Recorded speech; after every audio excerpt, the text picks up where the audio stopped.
الله الله الله الله الله. السلام علیکم ورحمۃ اللہ وبرکاتہ. وعلیکم السلام ورحمۃ اللہ وبرکاتہ. ان الحمد للہ نحمده ونستعینه ونستغفره ونعوذ باللہ من شرور انفسنا ومن سیئات اعمالنا من يهده الله فلا مضل له ومن يضلل فلا هادي له واشهد ان لا اله الا الله وحده لا شريك له واشهد ان محمدا عبده ورسوله اما بعد فان خير الحديث كتاب الله وخير الهدي هدي محمد صلى الله عليه وسلم وشر الأمور محدثاتها وكل محدثة بدعة وكل بدعة ضلالة وكل ضلالة في النار. محترم سامعین، حاضرین و حاضرات، ناظرین و ناظرات، کتاب التوحید کے درس میں آپ تمام حضرات کا خیر مقدم ہے.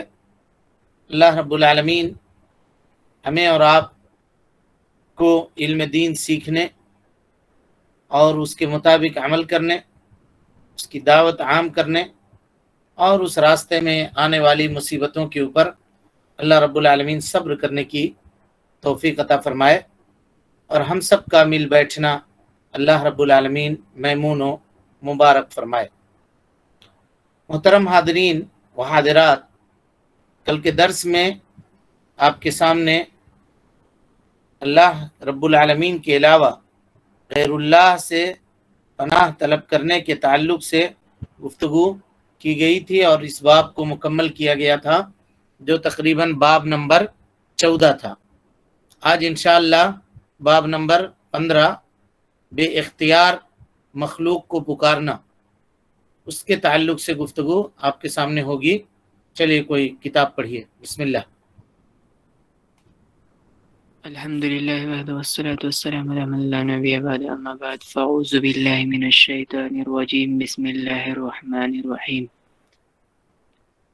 باب 15 بے اختیار مخلوق کو پکارنا. ارشاد الہی ہے: أَيُشْرِكُونَ مَا لَا يَخْلُقُ شَيْئًا وَهُمْ يُخْلَقُونَ وهم يخلقون ولا يستطيعون لهم نصرا ولا أنفسهم ينصرون. کیا وہ ایسوں کو اللہ تعالیٰ کا شریک بناتے ہیں جو کچھ بھی پیدا نہیں کر سکتے، کیونکہ وہ خود پیدا کیے جاتے ہیں، اور نہ ان کی مدد کی طاقت رکھتے ہیں اور نہ اپنی ہی مدد کر سکتے ہیں. اور نہ اپنی ہی مدد کر سکتے ہیں. یہ باب عربی جو کتاب ہے، اس عربی کتاب کو اسی آیت سے اس باب کی شروعات ہوئی ہے، یعنی ایشرکون ما لا یخلق شیئا وهم یخلقون ولا یستطیعون لهم نصرا ولا انفسهم ینصرون.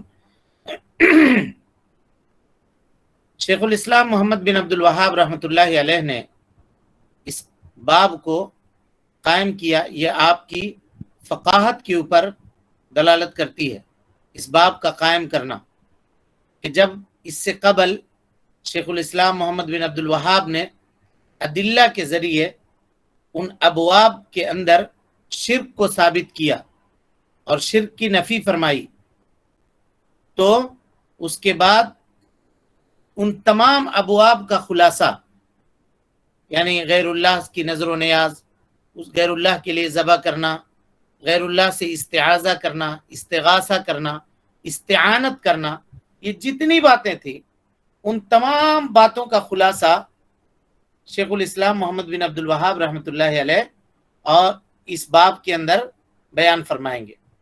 اور اس باب کو قائم کرنے کا دو مقصد علماء بیان کرتے ہیں، کہ اس باب کو شیخ الاسلام محمد بن عبد الوہاب رحمۃ اللہ علیہ نے دو وجہ سے یا دو باتوں کو ثابت کرنے کے لیے قائم کیا ہے. سب سے پہلی بات یہ ہے کہ شیخ الاسلام یہ بتانا چاہ رہے ہیں اس باب کے ذریعے سے کہ آج کل کے زمانے میں وہ لوگ جو اپنی نسبت اسلام اور مسلمانوں کی طرف کرتے ہیں اور شرک کے اندر مبتلا ہیں. ان کا شرک اور مشرکین مکہ کا یعنی مشرکین اولین جو تھے ان کا شرک دونوں کے شرک میں برابری ہے، اور دونوں کے شرک نتیجے کے اعتبار سے ایک ہے، نتیجے کے اعتبار سے ایک ہے. یعنی وہ شخص جو اشہد ان لا الہ الا اللہ و اشہد ان محمدًا عبدہ و رسولہ یہ کہتا ہے اور وہ غیر اللہ کے لیے نذر مانتا ہے، غیر اللہ سے دعا کرتا ہے، غیر اللہ سے استغاثہ کرتا ہے، غیر اللہ سے مدد طلب کرتا ہے اور غیر اللہ سے کے لیے نظر و نیاز اور اس کے لیے ذبح کرتا ہے، تو اس کا یہ کام بالکل اس کام کے مشابہ ہے جو مشرکین پہلے زمانے میں کیا کرتے تھے. کیوں کرتے تھے ایسا؟ وہ صرف اس لیے کرتے تھے کہ جس کے لیے وہ نذر مان رہے ہیں یا جس کی وہ عبادت کر رہے ہیں، جس سے وہ استعاذہ کر رہے ہیں، استغاثہ کر رہے ہیں، اس سے وہ نفع حاصل کرنے کی امید رکھتے تھے، اور یہ امید رکھتے تھے کہ یہ ہم سے مصیبت کو دور کر دے گا. اور آج کل کے لوگ بھی جو مزاروں میں دوسری جگہوں پہ جا کر غیر اللہ کے لیے جو نظر و نیاز کرتے ہیں، وہ کیا امید رکھتے ہیں؟ ان سے یہی امید رکھتے ہیں کہ یہ ہماری مصیبت کو دور کر دے گا، یہ بابا ہماری پریشانی کو دور کر دے گا، یہ قبر والا ہم سے مصیبت کو الگ کر دے گا، یا ہماری پریشانی سے ہم کو چھٹکارا دلا دے گا. یہی عقیدہ رکھتے ہیں یہ لوگ بھی. دونوں کا عقیدہ سیم ہے. دوسری بات جس بات کو شیخ الاسلام اس باب کے اندر ثابت کرنا چاہتے ہیں، کہا کہ شرک باوجود اس کے کہ یہ تمام برائیوں کی جڑ ہے اور سب سے بڑا گناہ ہے روئے زمین کے اندر پایا جانے والا، اور اس کا کرنے والا شخص یعنی شرک کرنے والا شخص ہمیشہ ہمیش کے لیے جہنم میں جلے گا، اور جنت اس کے اوپر ہمیشہ ہمیش کے لیے حرام کر دی جائے گی. باوجود اس کے دنیا میں اس کو اس کے شرک سے کوئی فائدہ نہیں ہوگا. جس کام کو طلب کرنے کے لیے، حاصل کرنے کے لیے وہ شرک کر رہا ہے، وہ مطلب بھی اس کا شرک اتنا بڑا گناہ ہونے کے باوجود بھی حاصل نہیں ہوگا. اتنا بڑا گناہ ہونے کے باوجود بھی اس کو حاصل نہیں ہوگا، اس کی مقصد، اس کی حاجت اور اس کی ضرورت پوری ہونے والی نہیں ہے. کہا کیسے نہیں ہونے والی ہے؟ کہا شیخ نے کہا، شیخ الاسلام محمد بن عبد الوہاب رحمۃ اللہ علیہ نے باب قائم کیا اور کہا ایشرکون، یہ لوگ ان کو شریک ٹھہراتے ہیں ما لا یخلق شیئا، جو کسی چیز کو پیدا کرنے کے اوپر قادر نہیں ہے، بلکہ وہ خود پیدا کیے گئے ہیں، وہ خود مخلوق ہیں، خود پیدا کیے گئے ہیں. ولا يستطيعون لهم نصرا ولا انفسهم ينصرون، نہ تو وہ کسی دوسرے کو مدد کرنے کی طاقت رکھتے ہیں اور نہ وہ خود اپنی مدد کر سکتے ہیں، خود نہ وہ اپنی مدد کر سکتے ہیں. اس آیت کریمہ کو سمجھیے. کلیم صاحب آپ ویڈیو بند کیجئے اپنا.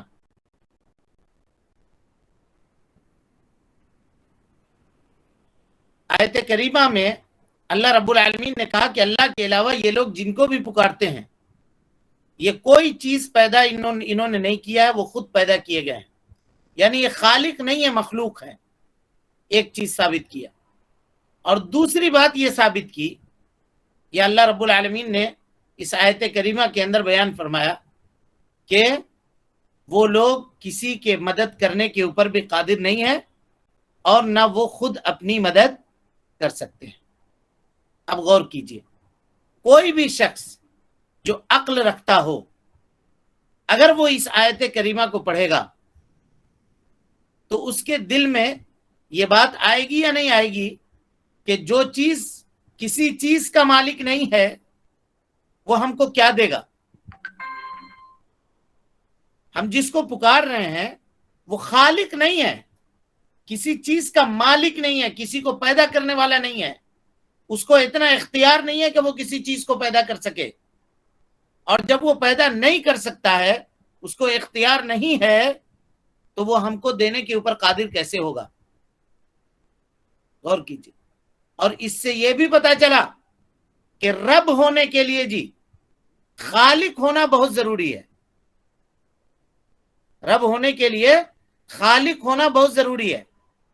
اسی لیے اللہ رب العالمین نے جہاں کہیں بھی توحید ربوبیت اور الوہیت کو ثابت کی ہے قرآن مجید کی آیات کے اندر، وہاں پہ اللہ رب العالمین نے خلقت کا تذکرہ کیا ہے. غور کیجئے قرآن مجید کی کہ توحید کی سب سے پہلی آیت اللہ رب العالمین فرماتا ہے یا ایھا الناس اعبدوا ربکم الذی خلقکم، اے لوگو اپنے اس رب کی عبادت کرو جس نے تم کو پیدا کیا ہے. والذین من قبلکم، اور تم سے پہلے لوگوں کو بھی پیدا کیا، تمہارے باپ داداؤں کو اور ان سے پہلے کے لوگوں کو بھی اللہ رب العالمین نے پیدا کیا. پتہ یہ چلا کہ عبادت کا وہی مستحق ہے جو خالق ہے.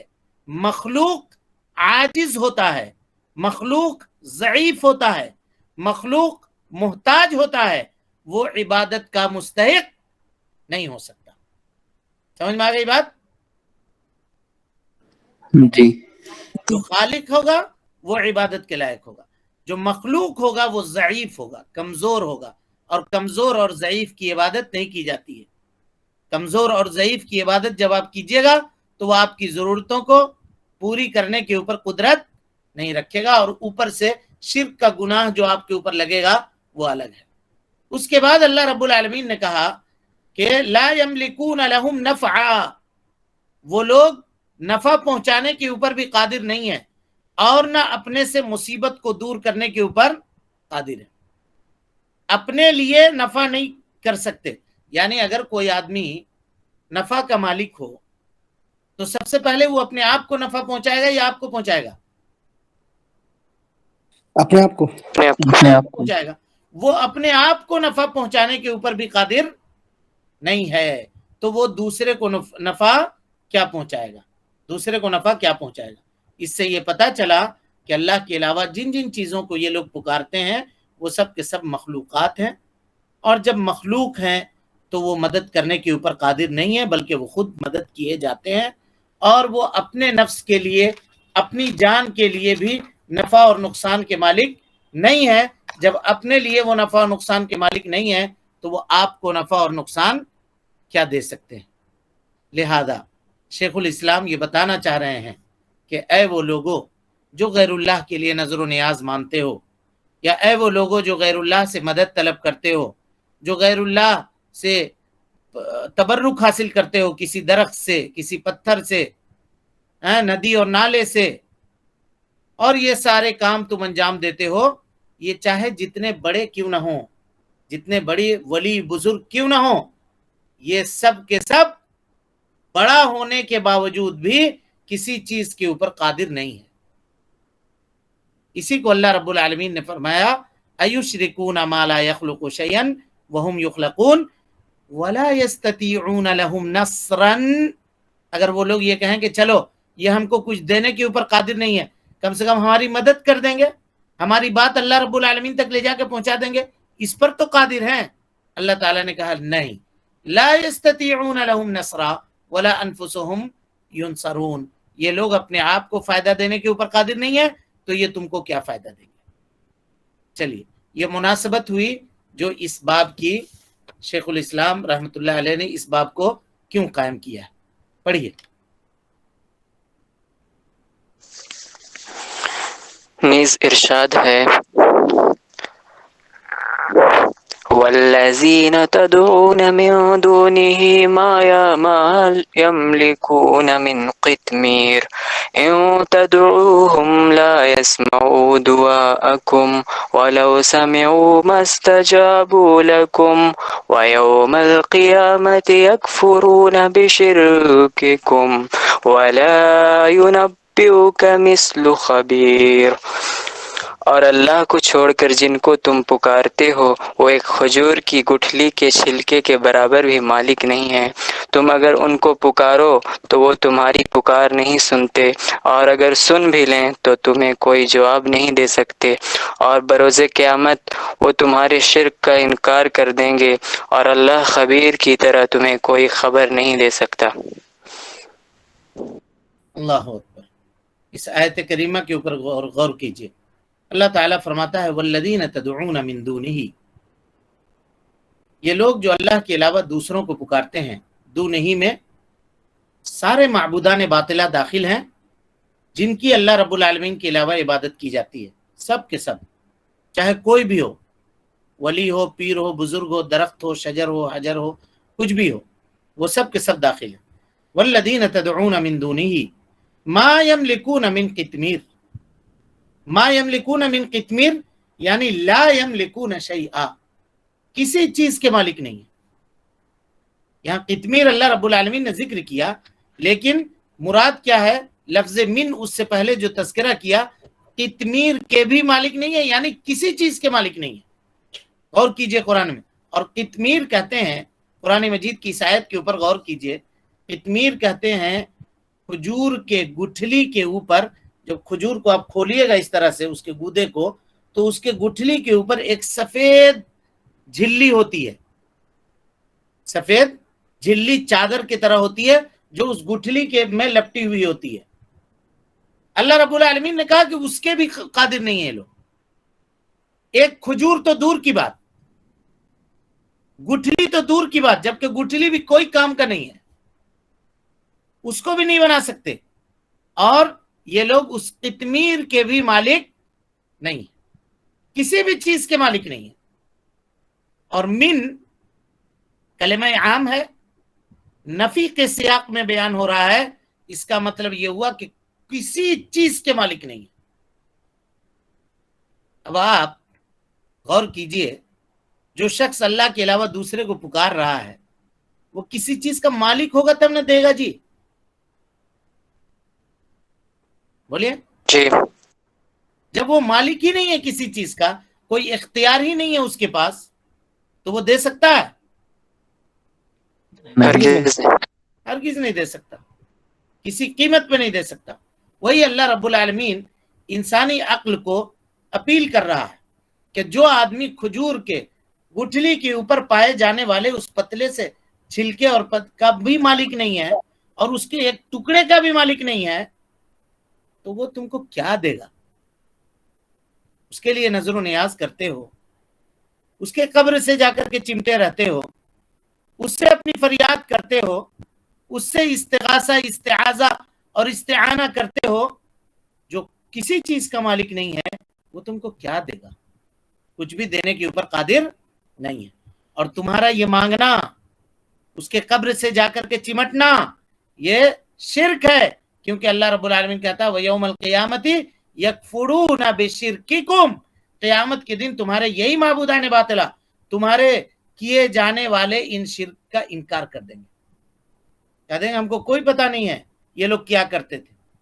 وَلَا يُنَبِّئُكَ مِثْلُ خَبِيرٍ، اور اللہ باخبر سے اچھا تم کو ڈرانے والا اور بتانے والا کوئی نہیں ملے گا۔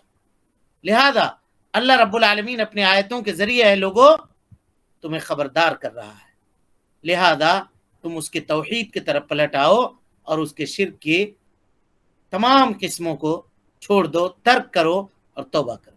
چلیے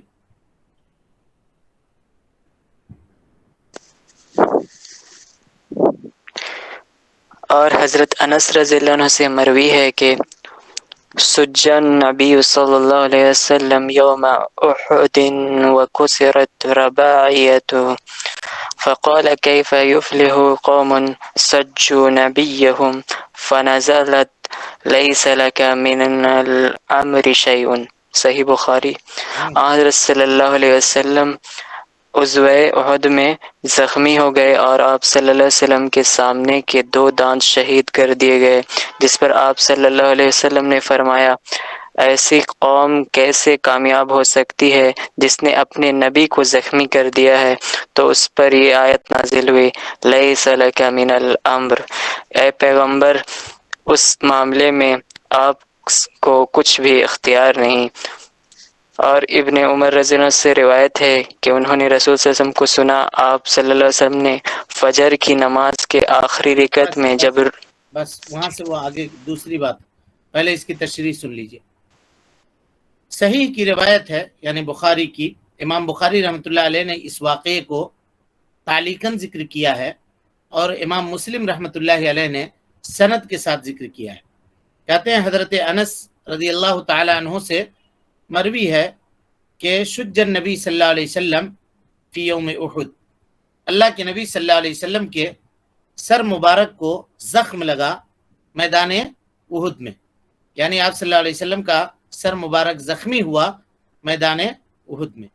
غور کیجئے، اللہ کے نبی صلی اللہ علیہ وسلم جب احد کے لیے نکل رہے تھے، جنگ احد کے لیے، تو آپ صلی اللہ علیہ وسلم مدینہ سے نکلتے وقت آپ نے زرہ پہنی، وہ کوٹ جو لوہے کا بنا ہوا ہوتا ہے، جس کو آدمی اپنے سینے کو، اپنے کندھے کو تلوار اور تیر کے ضرب سے بچانے کے لیے پہنتا ہے، آپ نے وہ پہنی، اور اس کے بعد اپنے سر مبارک کے اوپر آپ صلی اللہ علیہ وسلم نے خود پہنی، جو لوہے کی ٹوپی ہوتی ہے جس سے سر کی حفاظت کی جاتی ہے، جس میں زنجیر اور کڑیاں لٹک رہی ہوتی ہے، جس کے ذریعے سے آدمی، چونکہ سر نازک حصہ ہوتا ہے جسم کا، جہاں پہ چوٹ لگنے سے خطرے کا امکان زیادہ ہوتا ہے، لہذا سر اور سینے وغیرہ کی حفاظت کے لیے یہ لوگ اس طرح کے لباس کا استعمال کیا کرتے تھے۔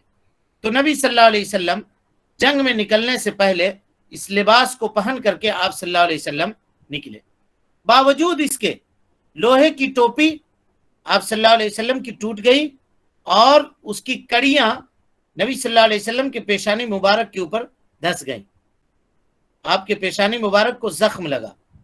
اسی طریقے سے آپ صلی اللہ علیہ وسلم کے رباعی دانتوں کو، یا آپ صلی اللہ علیہ وسلم کے دندان مبارک کو شہید کیا گیا۔ رباعی کہتے ہیں جی اس دانت کو کہ سامنے کے جو دو دانت ہوتے ہیں، اس کو ثنایا کہتے ہیں، دو دانت پہلے نیچے پہلے اوپر، ثنایا علیا ثنایا سفلا، ثنایا کے بعد کی جو دانت ہے وہ رباعی کہلاتی ہے، ایک دو، نیچے دو دانت اور اوپر دو دانت، سمجھ رہے ہیں، چار دانتیں ہوتی ہیں، اس کو رباعی کہتی ہیں۔ اور اس کے بعد کی جو نوکیلی دانت ہے اس کو ناب کہتے ہیں، انیاب، جو جانوروں کے اندر بھی ہوتی ہے، شیر وغیرہ کے اندر بھی، شیر وغیرہ کے پاس بھی وہ دانت ہوتے ہیں، جو چیر پھاڑ کرنے والے جانور ہیں، وہ اسی دانت سے اپنے شکار کو پکڑ کر کے نوچتا ہے، جس کو ناب کہتے ہیں۔ بہرحال تو نبی صلی اللہ علیہ وسلم کے رباعی چار دانتوں میں سے ایک دانت کو آپ صلی اللہ علیہ وسلم کے زخمی کر دیا اور توڑ دیا کفار و مشرکین نے۔ غور کیجئے، باوجود اس کے جناب محمد رسول اللہ صلی اللہ علیہ وسلم اپنے چہرہ مبارک سے خون صاف کرتے ہیں، اور آپ کہتے ہیں کہ یہ قوم کیسے فلاح یاب ہوگی جس نے اپنے نبی کے چہرے کو خون آلود کر دیا، زخمی کر دیا اپنے نبی کے چہرے کو، جبکہ اس نبی کا کیا قصور تھا؟ وَهُوَ يَدْعُوهُمْ إِلَى اللَّهِ، وہ نبی ان کو اللہ رب العالمین کی طرف بلا رہا تھا، کوئی قصور نہیں تھا سوائے اس کے کہ وہ اس نے لوگوں کو اللہ رب العالمین کی طرف دعوت دی تھی۔ فنزلت، تو یہ آیت مبارکہ نازل ہوئی، لَيْسَ لَكَ مِنَ الْأَمْرِ شَيْءٌ، لَيْسَ لَكَ مِنَ الْأَمْرِ شَيْءٌ۔ وجہ دلالت یہ ہے آیت کریمہ سے کہ اللہ کے نبی جناب محمد رسول اللہ صلی اللہ علیہ وسلم افضل الخلق ہونے کے باوجود آپ صلی اللہ علیہ وسلم کے سر مبارک کو زخم لگا، آپ صلی اللہ علیہ وسلم کے دندان مبارک شہید کیے گئے، توڑے گئے، آپ صلی اللہ علیہ وسلم کے چچا شہید کیے گئے، اور 70 آپ کے ساتھی اس جنگ کے اندر شہید کیے گئے، معرکہ احد کے اندر، غزوہ احد کے اندر۔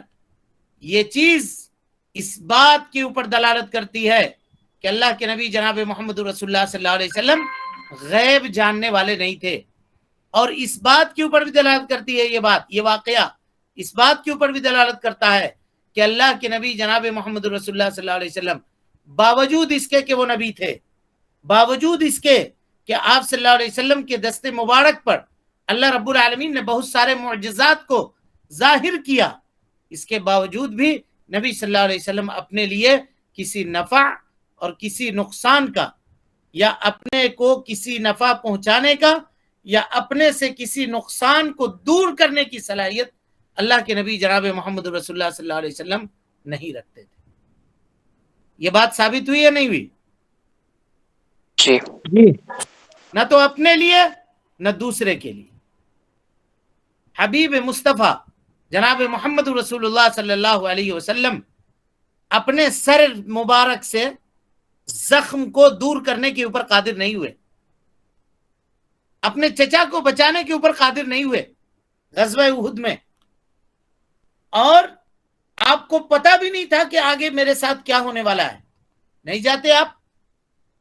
حضرت حمزہ کو روک لیتے کہ مت جائیے آپ، مجھے لگتا ہے کہ آپ قتل کر دیے جائیں گے. ہو سکتا تھا نہیں ہو سکتا تھا؟ باوجود اس کے جب احد کے لیے نبی صلی اللہ علیہ وسلم نکل رہے تھے تو اس وقت آپ نے خواب دیکھا تھا. وہ خواب کیا تھا؟ کہا خواب دیکھا نبی صلی اللہ علیہ وسلم نے کہ میں ایک مضبوط قلعے کے اندر ہوں اور ایک گائے جو ذبح کی گئی ہے. نبی صلی اللہ علیہ وسلم نے خواب بیان کی، تعبیر بیان کی خواب کی. کہا کہ وہ جو مضبوط قلعہ ہے وہ مدینہ منورہ ہے، اور گائے جو ذبح کی گئی ہے یہ اس بات کے اوپر دلالت کرتی ہے کہ میرے رشتہ داروں میں سے کوئی خاص رشتہ دار اس جنگ کے اندر قتل کیا جائے گا. نبی صلی اللہ علیہ وسلم کو خواب کے ذریعے سے معاملے کی وضاحت کر دی گئی تھی، باوجود اس کے آپ تعین آپ کو نہیں تھا کہ میرے رشتہ داروں میں سے کون قتل کیا جائے گا. کون قتل؟ بعد میں آنے والے چاہے اجمیر کے ہوں، چاہے عبد القادر جیلانی ہوں، چاہے خواجہ غریب نواز ہوں، چاہے کوئی بھی ہو، کوئی بھی پیر ہو، کیا اللہ کے نبی صلی اللہ علیہ وسلم سے بڑا ولی ہے جی وہ؟ ہرگز نہیں، ہرگز نہیں. بولیے. ہرگز نہیں. جب وہ نہیں کر سکے تو یہ پیر، یہ بزرگ، یہ ولی جن کو تم پکار رہے ہو، یہ تمہاری حاجت، یہ تمہاری ضرورت کو پورا کر دیں گے؟ کبھی نہیں. کہاں ہے لوگوں کی عقل؟ کیوں نہیں لوگ سوچتے سمجھتے ہیں؟ کیوں ان معاملات کے اندر اپنے دماغ کو نہیں لگاتے ہیں؟ کیوں قرآن اور حدیث کے آیات کو سمجھنے کی کوشش نہیں کرتے ہیں؟ شرک سے ڈرانے کی اس سے زیادہ واضح آیتیں اور نشانیاں اور کیا ہوں گی، اس کا اندازہ آپ لگائیے. ان باتوں کے اوپر غور کیجیے. اور جب یہ حال جناب محمد رسول اللہ صلی اللہ علیہ وسلم کا ہے، یہاں تک کہ اللہ رب العالمین نے نبی صلی اللہ علیہ وسلم کہا لیس لک من الامر شیء، اللہ نے وضاحت بھی کر دی، اے اللہ کے نبی صلی اللہ علیہ وسلم میرے بندوں کے تعلق سے آپ کسی چیز کا اختیار نہیں رکھتے، میرے بندوں کا معاملہ میرے ہاتھ میں ہے. آپ کا کام یہ ہے کہ آپ ان کو ہدایت کے راستے دکھانے کی کوشش کریں، اللہ کی آیتوں کو بتائیں، ان کو ڈرائیں عذاب الہی سے، ان کے سامنے اللہ رب العالمین کی باتوں کو کھول کھول کر کے بیان کریں. رہی بات ان کو فائدہ پہنچانا، ان کو نفع دینا، ان کو نقصان پہنچانا، اس کا مالک میں ہوں، آپ بھی نہیں ہیں.